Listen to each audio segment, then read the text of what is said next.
जय श्री कृष्ण. ओम नमो भगवते वासुदेवाय नमः. अध्याय 9. राजविद्या राजगृह्य योग. परम गोपनीय ज्ञान. श्रीकृष्ण भगवान म्हणाले, हे अर्जुना, तू द्वेष निंदारहित भक्त असल्यामुळे हे परमगृह्य रहस्यमय विज्ञानसहित ज्ञान तुला सांगतो. तू दुःखरूप संसारातून मुक्त होशील. हे ज्ञान अतिगृह्य, सर्वश्रेष्ठ, अतिपवित्र, उत्तम, प्रत्यक्ष अनुभवण्याजन्य, धार्मिक व आचरण्यास अत्यंत सोपे आणि अविनाशी आहे. हे अर्जुना, या धर्मावर श्रद्धा नसलेले पुरुष मला प्राप्त न होता मृत्यूरूप संसारात भ्रमण करीत असतात. माझ्या अव्यक्त स्वरूपाने हे सर्व जग व्यापले आहे. माझ्या अव्यक्त स्वरूपात सर्व प्राणी मात्र आहेत, परंतु मी त्यात जीवरूपाने नाही.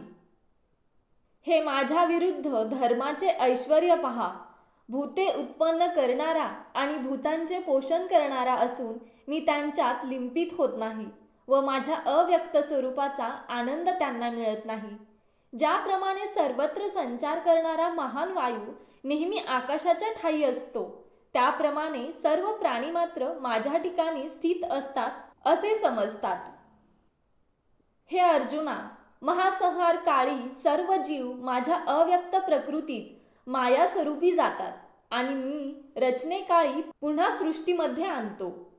मी माझ्या पराप्रकृतीला, मायेला आज्ञा करून तिच्या स्वरूपात असलेल्या परतंत्र जीव समुदायाला सृष्टीमध्ये आणून पुन्हा पुन्हा देह देतो. हे अर्जुना, ही सर्व कर्मे मला बंधनकारक नाहीत, कारण माझी त्या कर्मांविषयी आसक्ती नसून मी साक्षी मात्र तटस्थ आहे. हे अर्जुना, माझ्या अध्यक्षतेखाली आज्ञेने माया पराप्रकृती चैतन्य चराचर सृष्टी निर्माण करते. याप्रमाणे जगाचे घडामोडी चाललेली आहे. सर्व प्राणी मात्रांचा महान परमेश्वर अशा माझ्या अलौकिक स्वरूपाला न ओळखणारे मूढ लोक मनुष्याचे शरीर धारण केलेल्या परमात्म्याला कमी लेखतात, सर्वसाधारण मनुष्यासारखे समजतात. याप्रमाणे चित्तभ्रष्ट झालेल्या राक्षसी व आसुरी स्वभावाच्या पुरुषांच्या सर्व आशा व मोहवश केलेली सर्व कर्मे निरर्थक होऊन त्याचे ज्ञानही निष्फळ जाते. परंतु हे अर्जुना, दैवी प्रकृतीचा आश्रय घेतलेले जे महात्मे ते मला सर्व प्राणीमात्रांचा सनातन म्हणजे निमित्त कारण अविनाशी अक्षर स्वरूप ओळखून अनन्य भावाने युक्त होऊन निरंतर भजतात. दृढ निश्चयी भक्त लोक नेहमी माझे गुणगान व वंदन करीत नित्य योगयुक्त होऊन भक्तिभावाने माझी उपासना करतात. कोणी ज्ञान यज्ञाने, कोणी अभेदवादाने, कोणी भेदभावाने, कोणी भेदवादाने अशा नाना प्रकारे विराट स्वरूपी माझे पूजन करून उपासना करतात. श्रोत यज्ञ मी, स्मार्त यज्ञ मी, पितरांच्या निमित्ताने श्राद्धात दिले जाणारे अन्न मी, औषध मी, मंत्र मी, तूप मी, अग्नी मी, त्याचप्रमाणे आहुती मीच आहे. मी या सर्व जगाचा धारण व पोषण करणारा माता पिता आणि पितामह आहे. जे जाणण्यायोग्य पवित्र ओंकार, ऋग्वेद, सामवेद, यजुर्वेद ते मी आहे.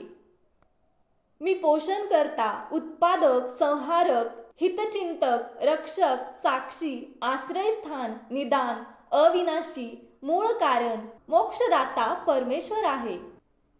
हे अर्जुना, मी उष्णता देतो, मी पाऊस पाडतो व थांबवतो, अमृत आणि मृत्यू, सत आणि असत मीच आहे. 3 वेदाला जाणणारे, सोमरस पिणारे निष्पाप मनुष्य माझ्या यज्ञाने पूजन करून सर्व स्वर्ग प्राप्ती इच्छितात. ते पुण्याने मिळणाऱ्या तेजोमय देवता लोकांना प्राप्त करून देवतांचे दिव्य भोग भोगतात. ते त्या विशाल स्वर्ग लोकांचा उपभोग घेऊन पुण्यांचा साठा संपला म्हणजे मृत्यूलोकात जन्म घेतात. त्याप्रमाणे 3 वेदांचे आचरणारे सकाम भक्त जन्म मृत्यूच्या फेऱ्यात पडतात. जे लोक इतर देवता, भक्ती व कामना यांचा त्याग करून निरंतर निष्काम भावाने माझे चिंतन व उपासना करतात, त्या निरंतर भक्तीत रम्मान असणाऱ्या भक्तांचा दृष्टादृष्टी चरितार्थ मीच चालवतो. हे अर्जुना, पंचश्रद्धेने युक्त होऊन सकाम भक्त अन्य देवतांचे पूजन करतात, ते सुद्धा माझी आराधना करतात. परंतु ती त्यांची आराधना अविधीपूर्वक आहे, कारण मीच सर्व यज्ञाचा भोक्ता आणि स्वामी आहे. परंतु ते मला यथार्थपणे जाणत नाहीत, म्हणून ते जन्म मृत्यूच्या फेऱ्यात पडतात. देवतांचे पूजन करणारे देवतांना मिळतात, पितरांचे पूजन करणारे पितरांना मिळतात, भूतांची पूजा करणारे भूतांना मिळतात, माझी भक्ती करणारे मलाच येऊन मिळतात. जो कोणी मला पत्र, पुष्प, फळ किंवा पाणी श्रद्धापूर्वक अर्पण करतो, त्या शुद्ध बुद्धीच्या निष्काम भक्ताने प्रेमाने अर्पण केलेले ते मी स्वीकारतो.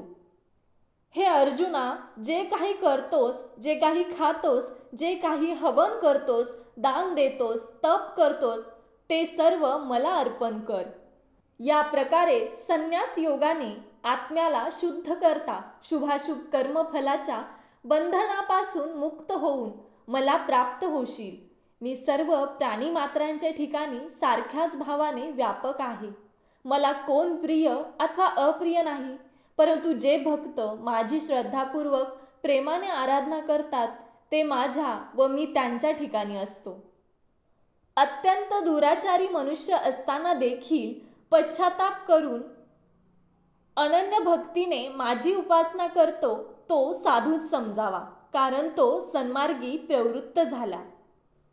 हे अर्जुना, तो लवकरच धर्मात्मा होतो आणि शाश्वत अशा परम शांतीला प्राप्त होतो. त्याचे कधीही पतन होत नाही, असे तू निश्चित समज. कारण हे अर्जुना, स्त्रिया, वैश्य, शूद्र तसेच कोणी पापी योनीचे असतील, तेही मला अनन्य भावाने शरण येऊन परमश्रेष्ठ गतीला प्राप्त होतात. तर मग जे पुण्यातील ब्राह्मण लोक किंवा राजर्षी भक्त लोक ते परमगतीला पोहोचतील, हे काय सांगावयास पाहिजे. तू अनित्य व दुःखदायक अशा संसारात आहेस, म्हणून माझी भक्ती कर. हे अर्जुना, तू माझे ठिकाणी मन ठेव, माझा भक्त हो व माझे पूजन कर, मला नमस्कार कर. याप्रमाणे निष्काम भावनेने शरण आला असता तू मलाच येऊन मिळशील.